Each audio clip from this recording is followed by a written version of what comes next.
ठीक है, तो अभी इलास्टिसिटी पढ़ेंगे। सब बहुत ट्रैक कर रहा है। Hello hello. तो यस सर। कहाँ तक आएगा एग्जाम में?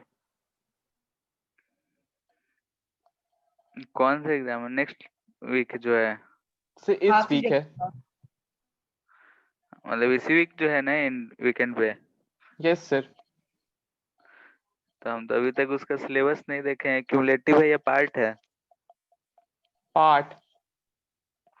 तो पार्ट है तो लेटेस्ट ही आएगा, जहाँ तक होगा वहां तक तो आएगा। सरफेस टेंशन, विस्कोसिटी, इलास्टिसिटी है। हाँ, तो इलास्टिसिटी तो 2 क्लास में हम लोग का खत्म हो जाएगा।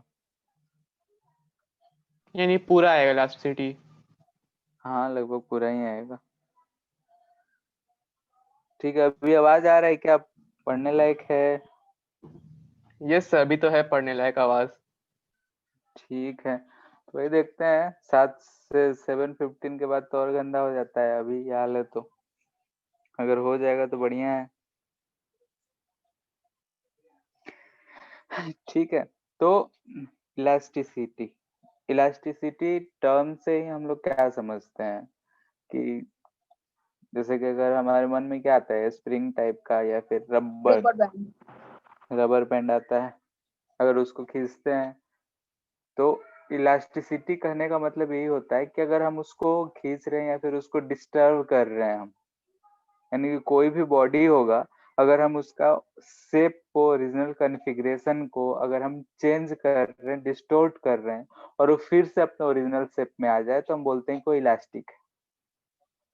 जैसे रबर बैंड है, उसको खींचते हैं। गुलेल होता है, गुलेल में हम लोग यूज करते हैं तो खींचते हैं, तो खींच के छोड़ते हैं तो क्या होता है कि उस खुद ब खुद अपने आप अगर हम उसको डिस्टोर करते हैं तो खुद से फिर से अपने ओरिजिनल शेप में आने का कोशिश करता है। तो ऐसा जो कोई मटेरियल होता है उसको बोलते हैं इलास्टिक मटेरियल। ठीक है, और उसका जो क्या कहते हैं, प्रॉपर्टी है जिसकी वजह से ऐसा हो रहा है, उसको बोलते हैं इलास्टिसिटी। जैसे प्लास्टिक है, प्लास्टिक को खींचते हैं तो जैसे अगर उसको खींच के छोड़े तो वैसे ही रह जाता है वो, और शेप को रिगेन नहीं कर पाता है। तो वैसे को बोलते हैं को प्लास्टिक मटेरियल है, और उसके प्रॉपर्टी को बोलते हैं हम लोग प्लास्टिसिटी। तो वही चीज है, इलास्टिसिटी कहने का मतलब यही होगा कि किसी भी बॉडी का प्रॉपर्टी है जिसकी वजह से वो फिर से अपने ओरिजिनल शेप में आ पा रहा है। ठीक है, तो हम बोलेंगे प्रॉपर्टी ऑफ मटेरियल। ठीक है, एमएल लिख रहे हैं यानी मटेरियल है, by virtue of which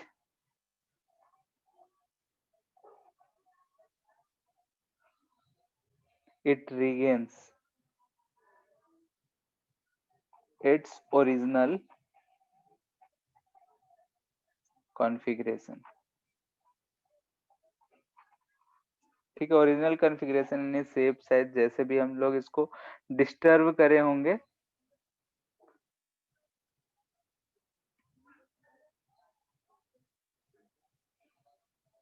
when the external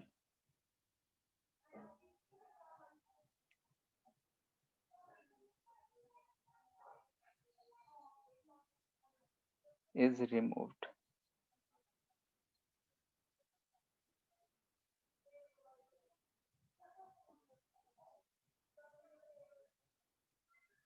ठीक है, अगर ऐसा होता है किसी भी मटेरियल को अगर हम उसको ओरिजिनल शेप से डिस्टर्ब कर देते हैं, रबर बैंड हो गया, स्प्रिंग हो गया, स्प्रिंग का तो अलग ही प्रॉपर्टी है, फिर भी रबर बैंड हो गया, कोई वो स्पॉन्ज वाला बॉल हो गया, जिसको हम प्रेस करते हैं फिर से अपने ओरिजिनल शेप में आ जाता है। स्माइली वाला जो एक बॉल मिलता है, पिंग पोंग बॉल क्या बोलते हैं उसको। ठीक है, तो ये सब चीजें जो होती है जिसको हम प्रेस करते हैं या फिर उसको अपने ओरिजिनल शेप से डिस्टर्ब करते हैं और वो फिर से अपने ओरिजिनल शेप में आ जाता है, इस प्रॉपर्टी को बोलते हैं हम इलास्टिसिटी। ठीक है, अगर वो सेम नहीं आ पाता है, यानी कि वो अपने ओरिजिनल शेप में नहीं आ पाता है, तो बोलेंगे प्लास्टिसिटी। यानी कि and if it not regains its shape और साइज जो भी कहो, then it is called plasticity।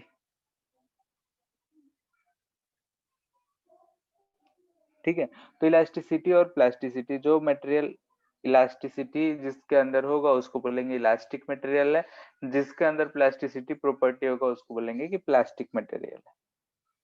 तो ये चीज है मेन डिफरेंस इलास्टिसिटी और प्लास्टिसिटी। अब इलास्टिसिटी और प्लास्टिसिटी का बात कर रहे हैं, तो यहाँ पे हमने एक डिफॉर्मिंग फोर्स का नाम दिया है, यानी कि अगर हम जो एक्सटर्नल फोर्स लगा रहे हैं बॉडी पे, उसके शेप और साइज को चेंज करने के लिए उसको बोल रहे हैं डिफॉर्मिंग फोर्स। ठीक है, तो हम डिफिनीशन नहीं लिखा रहे हैं, डायरेक्टली हम बोल रहे हैं, उससे बात समझ में आ जाएगा। ये एक्सटर्नल जो डिफॉर्मिंग फोर्स कह रहे हैं, यानी कि वो ऐसा फोर्स है जो हम उस पे लगा रहे हैं तो उससे उसका शेप और साइज ये सब चीजें चेंज हो रहा है। जैसे अगर गुलेल है, हम पकड़ के खींचते हैं तो इलोंगेट होता है, फिर छोड़ते हैं तो अपने ओरिजिनल शेप में आता है। एनर्जी के टर्म में बोल रहे, तो जब हम उसको इलोंगेट कर रहे होते हैं तो उसमें एनर्जी स्टोर्ड होता है, जब हम छोड़ते हैं तो वही energy in the form of kinetic energy हमको मिल जाता है। ठीक है, तो एक्सटर्नल डिफॉर्मिंग फोर्स यानी जो हम एक्स्ट्रा फोर्स लगा रहे हैं। ठीक है, अब इसी के बेसिस पे, इलास्टिसिटी के बेसिस पे हम लोग अलग अलग टाइप के मटेरियल करते हैं। तो perfectly elastic body, perfectly plastic body, या इन इलास्टिक बॉडी ऐसा बोलते हैं। ठीक है, तो वो सब चीजें हम लोग कोलिजन में देखे थे, तो हम यहाँ पे उतना ज्यादा डिटेल में नहीं कर रहे हैं। लेकिन अगर हम बोल रहे हैं कि अगर कोई बॉडी इलास्टिक बिहेवियर शो करता है तो उसको बोलेंगे इलास्टिक बॉडी। परफेक्टली इलास्टिक यानी कि अगर वो 100% अपना डिफॉर्मेशन रीगेन कर लेगा तो बोलेंगे परफेक्टली इलास्टिक। परफेक्टली इलास्टिक यानी कि ये जो होगा 100% रिगेन करेगा अपना शेप और साइज जो भी होगा, जो भी So Young's डिस्टॉर्शन modulus होगा क्या होता है? उसका वो क्या आएगा आगे। Modulus। ठीक है, हाँ, यंग्स तो मॉडुलस आएगा शियर आगे, ये सब modulus, rigidity modulus, bulk modulus क्या होता है? सारा कुछ एक एक करके आएगा, इंतजार करो, इसी चैप्टर में पढ़ना है। ठीक है,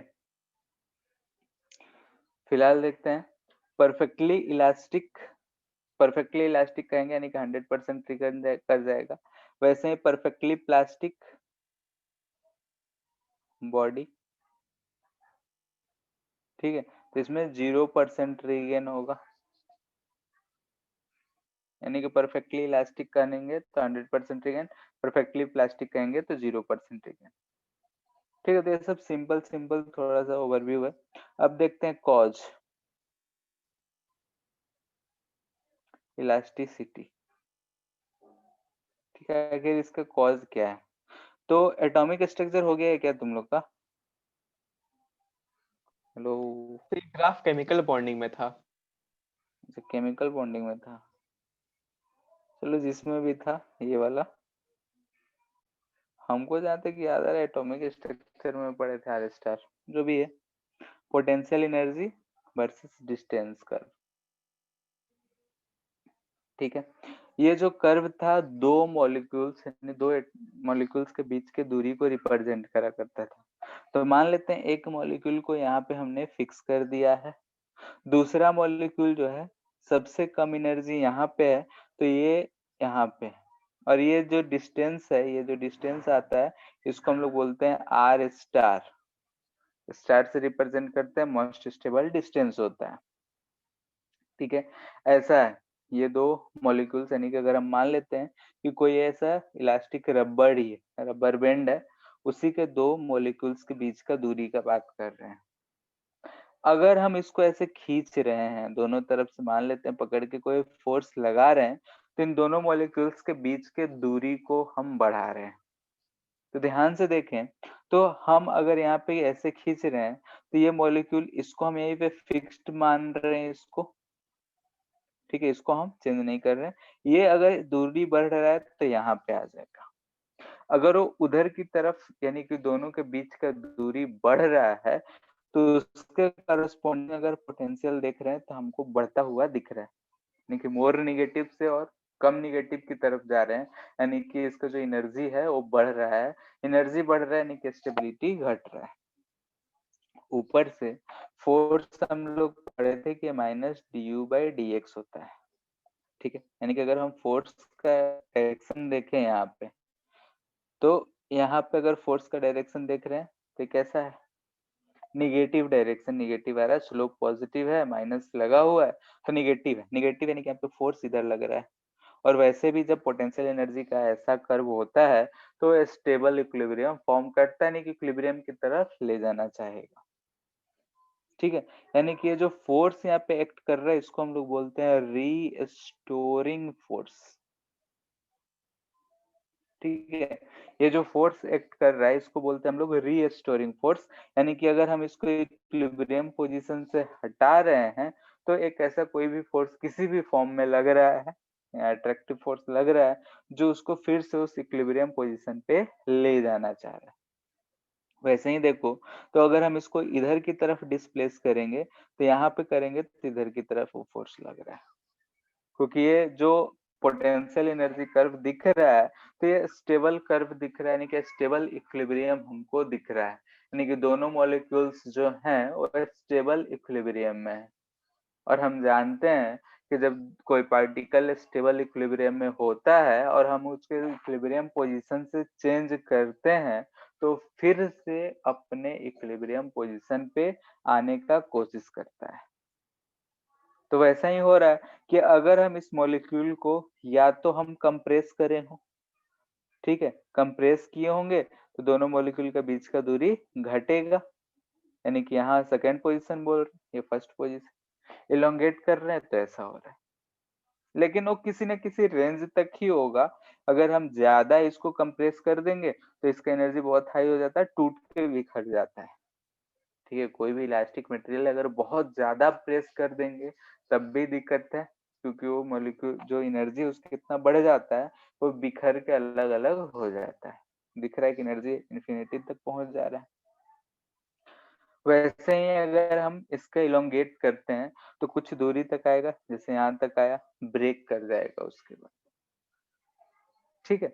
तो स्मॉल रेंज तक अगर हम उसको क्या कहते हैं, डिस्प्लेस कर रहे हैं दोनों मॉलिक्यूल्स को, तो यहाँ पे हमको दिख रहा है कि एक फोर्स अंदर में एक्ट करने लग रहा है जिसको हम बोल रहे हैं रीस्टोरिंग फोर्स, यानी कि वो फोर्स है जो बॉडी को फिर से रीस्टोर यानी कि ओरिजिनल शेप में ले जाने का कोशिश करा रहा है। लेके चला भी जा सकता है, नहीं भी जा सकता है, डिपेंडिंग ऑन कि हम कितना उसमें डिफॉर्म किए हैं। कभी कभी देखते होगे कि कोई रबड़ हम लिए रहते हैं, उसको इलोंगेट करते हैं, छोड़ते हैं तो शेप रिगेन करता है, लेकिन पूरा नहीं कर पाता है, ठीक है। तो ऐसा भी होता है, पूरा भी कर जाता, पूरा कर जाएगा तो परफेक्टली इलास्टिक बोलेंगे। और इस चैप्टर में इलास्टिक कहने का मतलब होगा कि परफेक्टली का ही बात कर रहे हैं, ठीक है।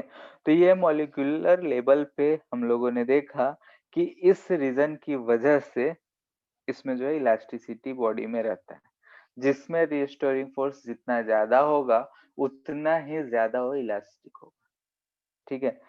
जैसे कि स्टील हो गया, ठीक है, हमसे क्वेश्चन पूछा जाता है कौन ज्यादा इलास्टिक मटेरियल है, स्टील या रबर, तो आंसर है स्टील, क्योंकि स्टील में रिस्टोरिंग फोर्स ज्यादा होता है, ये बात ध्यान रखना, ठीक है। यानी कि अगर मोर इलास्टिक अगर हमसे पूछा जाए,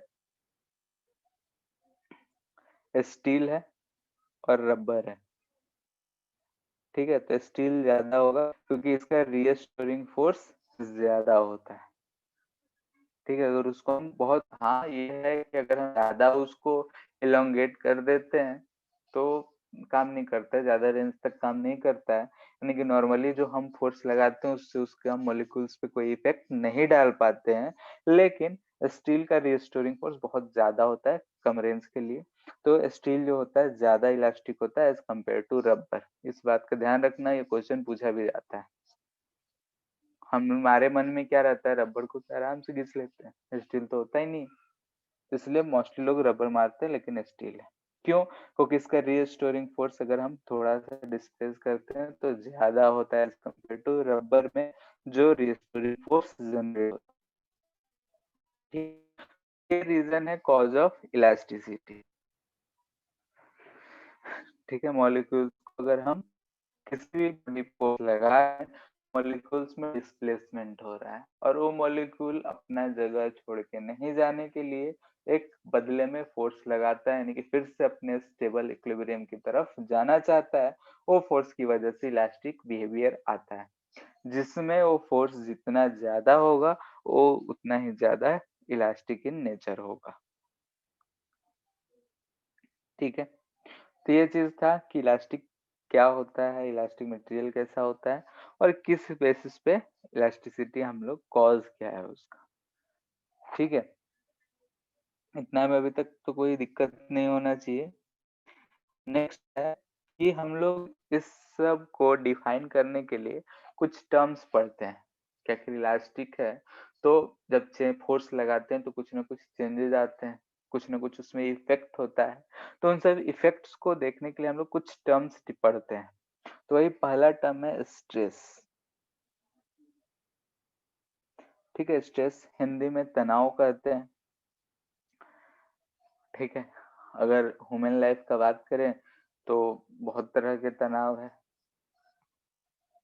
ठीक है, लाइफ में बहुत तरह के तनाव आते हैं, किसी के पास गर्लफ्रेंड नहीं है, किसी के पास बॉयफ्रेंड नहीं है, तब भी टेंशन में है बेचारा। ठीक है, तनाव में है। किसी के मार्क्स नहीं आ रहे हैं, किसी का कुछ हो रहा है तो तनाव है, तो उसी चीज को बोलते हैं स्ट्रेस। तो यहाँ पे हम किसी बॉडी के बारे में बात करें, किसी ऑब्जेक्ट के बारे में बात करें, और हमने देखा कि अगर किसी ऑब्जेक्ट पे हम फोर्स लगा रहे हैं तो वो फिर से अपने शेप में आना चाह रहा है, यानी कि बदले में एक रीस्टोरिंग फोर्स एक्ट कर रहा है और वो रीस्टोरिंग फोर्स उसको अपने शेप में लाना चाह रहा है। ठीक है, तो उसी के बेसिस पे हम लोग स्ट्रेस को डिफाइन करते हैं। स्ट्रेस को सिग्मा से रिप्रेजेंट करते हैं हम लोग, और स्ट्रेस डिफाइन होता है फोर्स रीस्टोरिंग फोर्स, ध्यान रखना, हाँ, अपॉन एरिया।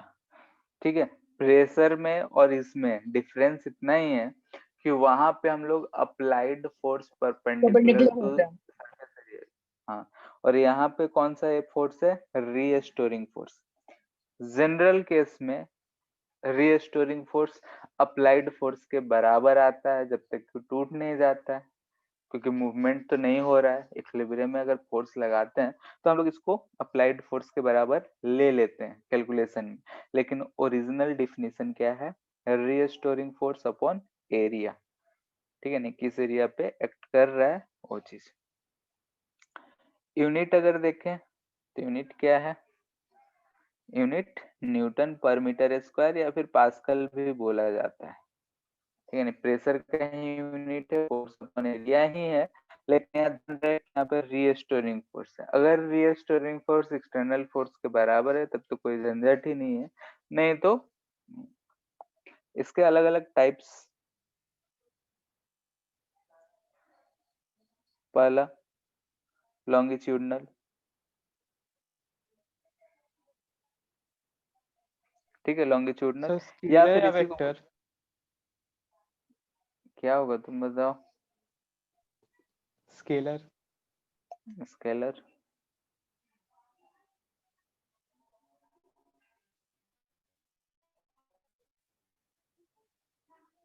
ठीक है, स्केलर क्वांटिटी है। लॉन्गिट्यूडनल या फिर नॉर्मल, ठीक है, लॉन्गिट्यूडनल या नॉर्मल, यानी कि जनरली रॉड में लगे। इसमें भी दो तरह का हो सकता है, रॉड है, अगर हम इसको दोनों तरफ से पकड़ के ऐसे खींच सकते हैं या फिर तरफ से प्रेस कर सकते हैं। ठीक है, इसको बोलते हैं टेंसाइल स्ट्रेस। और इसको बोलते हैं कंप्रेसिव।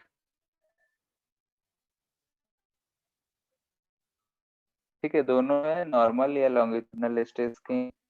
इसके लिए अगर हम सिग्मा लिखते हैं, अगर ये फोर्स है, ये ऐसा कुछ एरिया इसका ये है, तो फोर्स अपॉन एरिया। ठीक है, ये बात हम लोग आगे धीरे धीरे करके सीख जाएंगे कि फोर्स अपॉन एरिया कैसे लिखते हैं। अगर मोस्टली ध्यान रहे कि अगर ये रेस्ट में कंडीशन है, रेस्ट का कंडीशन है जहाँ पे हम इधर लगा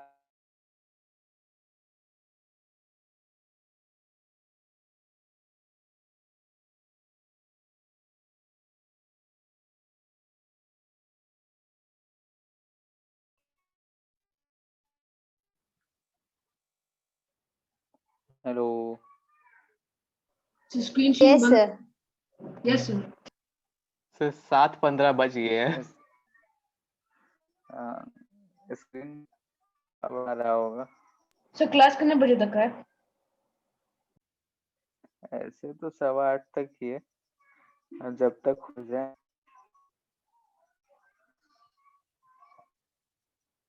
आया क्या screen? Yes sir.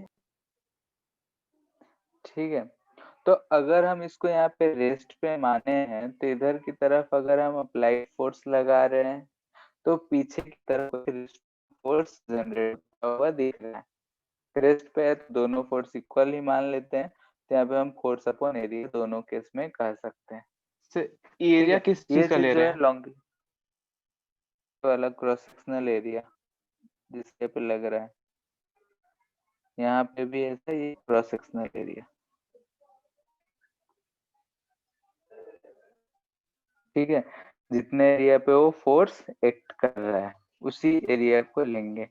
Normal area लेना पड़ेगा, यानी कि फोर्स जो होगा अप्लाइड फोर्स परपेंडिकुलर होना चाहिए। ठीक है, दिस इज सेकेंड। टेंजेंशियल या फिर शियर बोलते हैं स्ट्रेस। ठीक है, शियरिंग करने का मतलब है कि अगर हमारे पास एक बुक हो, ठीक है, बुक है, हम लोग इसको इधर की तरफ फोर्स लगाते हैं, तो फोर्स लगाते हैं तो ये आगे की तरफ मूव करने का कोशिश करता है, ऐसा डिफॉर्म करने का कोशिश करता है। फोर्स अगर हटा देंगे तो फिर से ओरिजिनल शेप में आने का कोशिश करता है। ठीक है, बुक जो है इलास्टिक नहीं है,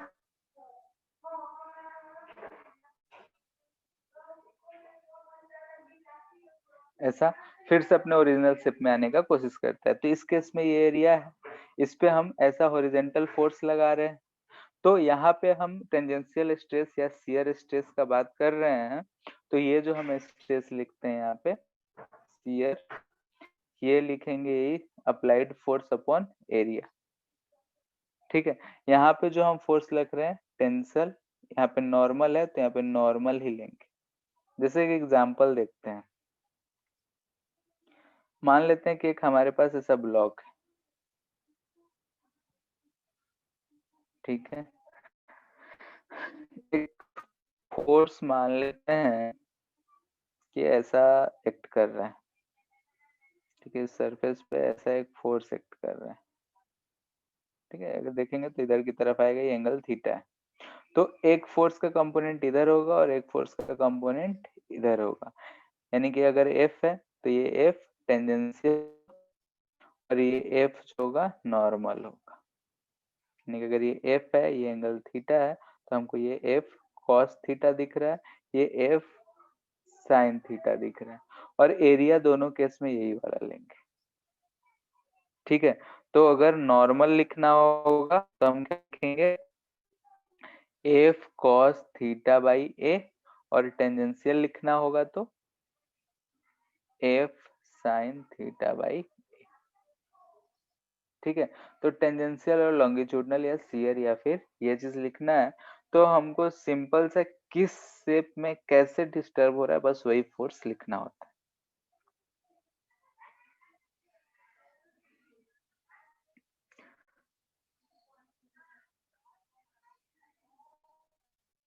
ठीक है। नेक्स्ट जो है बल्क स्ट्रेस बोलते हैं हम लोग।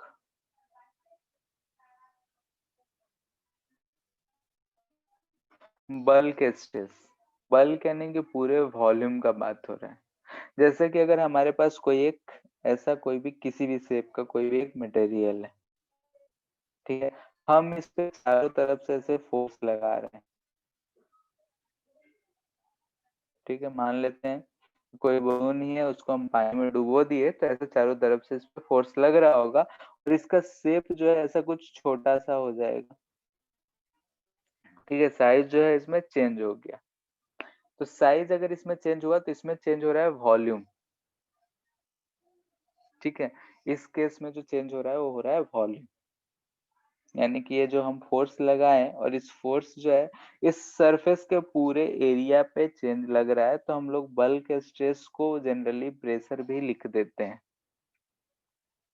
ठीक है। बल्क स्ट्रेस जो है सिंपली देखो, ये force upon area, normal area ही है, ठीक है, टोटल एरिया पे हम लगा रहे हैं, तो ये जनरली हम लोग इसको प्रेशर बोल देते हैं। लेकिन ध्यान रहे कि डिफिनीशन में यहाँ जो फोर्स है वो ऊपर फोर्स जो है वो रीस्टोरिंग फोर्स है। भले ही हम लोग इक्विलिब्रियम कंडीशन में ये अप्लाइड फोर्स को ही हम रीस्टोरिंग फोर्स मान के लिख लेते हैं और बोलते हैं कि प्रेशर के बराबर होगा, ठीक है। यानी कि यहाँ पे ये ध्यान रहे हर केस में एक्सटर्नल को हम एफ रीस्टोरिंग मान रहे हैं तभी लिख रहे हैं, ठीक है, इस चीज को कंसिडर करके 5-10% क्वेश्चन में ही अलग होता है, लेकिन फिर भी जहाँ होता है वहां पे ये बात को ध्यान रखना है कि अगर रीस्टोरिंग फोर्स अलग रहा तो ऐसा चीज होगा, ठीक है। जैसे एग्जांपल करते हैं,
हेलो। Yes sir.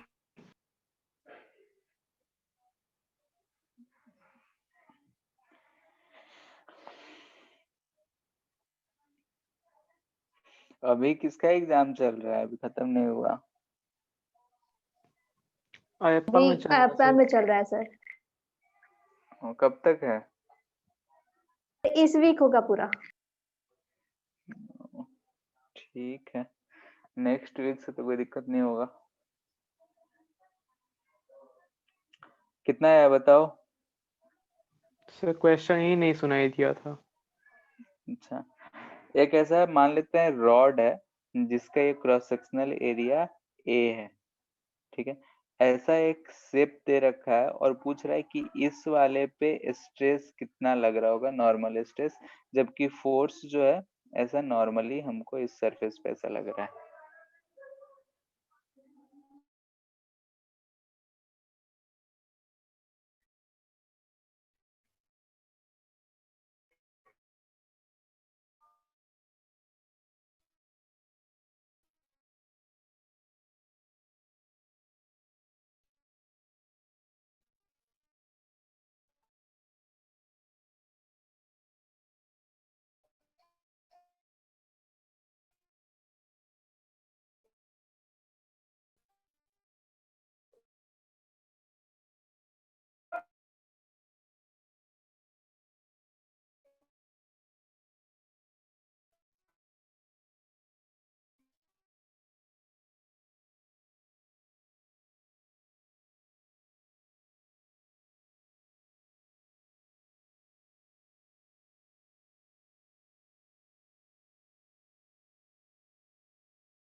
हेलो।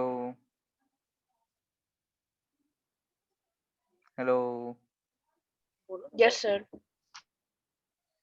ठीक है, आज के लिए इतना ही, नेक्स्ट अब आगे करेंगे। ठीक है, क्योंकि अब आईपीएल का भी टाइम हो गया, अब और कटेगा।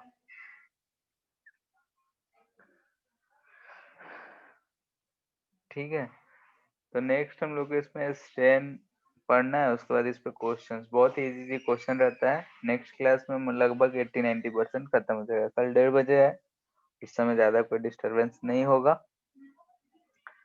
ठीक है, सर फ्राइडे को 1:30 से ले लीजिएगा क्लास। किसी को कोई दिक्कत नहीं है? फ्राइडे को टेस्ट है सर मेरा। कितने बजे? तो 12 से 3 रहता है। ओ, सुबह में कर सकते हो सब, सुबह में स्कूल रहता है। Yes sir. 8 बजे से 12-10 के बाद सर। तो उसका तो 3 बजे तक टेस्ट ही है, तो कहाँ से हो पाएगा। ठीक है, इसी वीक बहुत दिक्कत है, नेक्स्ट वीक से तो फिर 1:30 बजे ही चलेगा। ठीक है। सर आपका एक और क्लास लगा हुआ है इस वीक 6:45 में। हाँ पता है। सर उस दिन हम अच्छा, लोग का ज्योत्सना 1:30 वाला स्लॉट खाली है। ज्योत्सना का शायद एग्जाम है ना। 1 मिनट।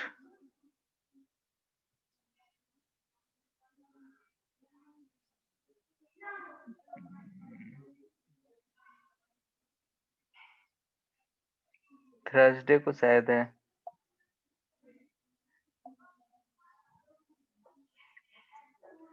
यस सर, थर्सडे को है। अच्छा, थर्सडे को। ज्योत्सना तुम्हारा कब कब एग्जाम है? थर्सडे फ्राइडे टेस्ट है। अच्छा, थर्सडे और फ्राइडे।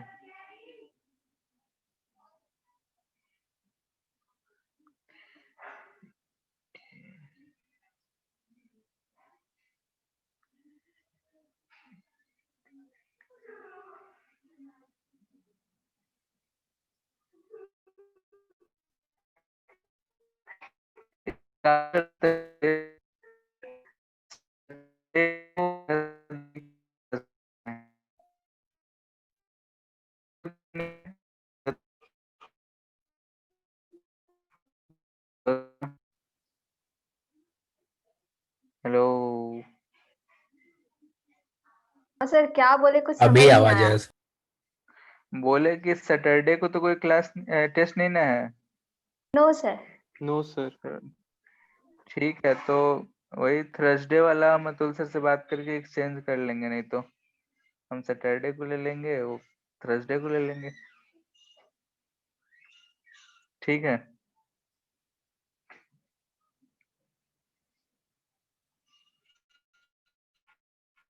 ठीक है।